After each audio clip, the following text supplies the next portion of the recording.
दिनांक 26 एप्रिल 2026 रोजी जळगाव जामोद तालुक्यातील ग्राम राजुरा शिवारात एका अज्ञात महिलेचा अर्धवट जळालेला मृतदेह आढळून आला होता। पोलिसांनी घटनास्थळी तपास करत हत्या करून पुरावा नष्ट करण्याच्या उद्देशाने मृतदेह जाळल्याचे स्पष्ट केले आहे। या प्रकरणी जळगाव जामोद पोलीस ठाण्यात खुनाचा गुन्हा दाखल करण्यात आला आहे। प्रकरणाचे गांभीर्य लक्षात घेऊन पोलीस अधीक्षकांनी स्थानिक गुन्हे शाखेला तपासाचे आदेश दिले आहे। तपासादरम्यान पोलिसांनी बुलढाणा, अमरावती, अकोला तसेच मध्य प्रदेशातील बुरहानपूर परिसरात शोध मोहीम राबवली। तपासात मृत महिलेची ओळख शिवानी प्रकाश मिलावकर अशी पटली आहे। तिचे प्रेम संबंध असल्याच्या कारणावरून वडील बापूराम नथू कलमेकर आणि भाऊ अजय बापूराम कलमेकर यांनी हत्या केल्याचे समोर आले। पोलिसांच्या माहितीनुसार आरोपींनी शिवानीच्या डोक्यात बांबू मारून तिची हत्या केली।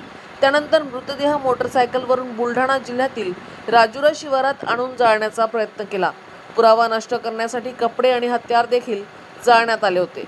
या प्रकरणी आरोपी वडील आणि भावाला अटक करण्यात आली असून पुढील तपास जळगाव जामोद पोलीस करीत आहेत।